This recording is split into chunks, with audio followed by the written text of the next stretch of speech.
Hi there, I'm Denise Richardson, and this is Howdini.com. If you want to learn how to ace a job interview, stay tuned. We're about to talk about it with Maggie Mistel, who's a life purpose and career coach who can be heard regularly on Martha Stewart Living Radio on Sirius. Thank you so much for being with us. Thanks, Denise.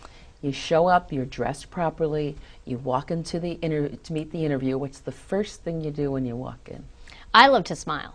And obviously, I think you can tell by that, but I like to make the interviewer just as at ease as I'm trying to be, because really, this interview is a conversation that you're going to have with this other person who's a human being, and it can be a real icebreaker if you can just be relaxed and at least give yourself a break. Say, hi, how are you? And even try to talk about the weather or some type of other icebreaker that kind of gives everybody a chance to take a deep breath, because this is an evaluative conversation. And it can be nerve-wracking for both parties. So the interviewer says to that prospective employee, why do you want to leave your job? Yes, that's always a great question, isn't it? And you have to be prepared for those key questions, especially why are you moving on? Now, if you're moving on because you can't stand your boss, right, which happens a lot, and we've all been there, you don't want to say that. What you do want to say is that I really need to be in a place where I can be managed and developed and where I can get guidance or mentoring. You really focus on the things that you're looking to get as opposed to all the reasons why you don't have it now.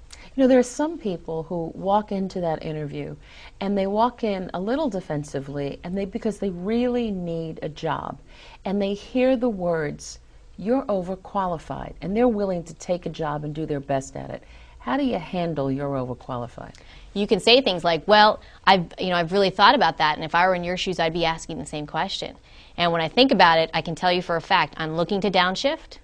And I know this industry well, and I don't need to be in charge. I've been the person on the totem pole before, and I can do that again. I'm really looking for a place where I can contribute, but where I don't have to be the one who's running the show, and really address those concerns which are behind the overqualified comment. And they may say, you just don't have enough experience for us. But for folks just starting out, maybe a new career, or college students who've just graduated, or even folks out of high school or new to the work world, that's a common problem. So again, I go back to internships are great, any way that you can get some experience on your resume to demonstrate, hey, yeah, I may not be, 10 years in this field, but I can tell you in this experience that I had this summer, I didn't know anything going in, and here's how successful I was. You want to show situations where, yeah, you went in without a lot of experience, but were still able to succeed. And this is where references can be so helpful as well. Even if you don't have a lot of experience, anybody who can be a great reference for you, even a teacher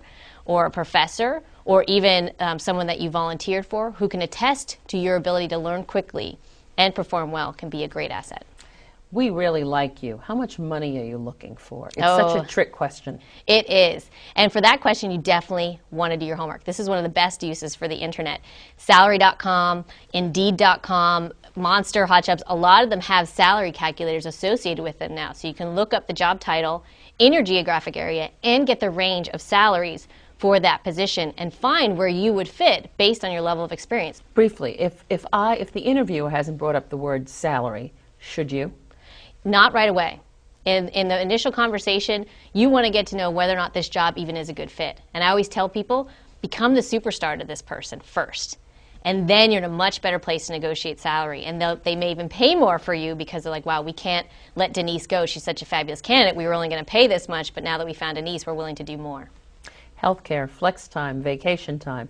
These are issues you should bring up during a first interview, or do you wait for, come back and meet Mr. Smith? Right. Wait for the comeback, because, again, first interview should be about, is this a company I can picture myself in, and vice versa for the interviewer. And if it is a place you can see yourself in, really be your best self and really let them know why you'd be a fantastic fit. Well, we're certainly happy to have you with us. Thank you so much, Maggie Mistel. You're welcome.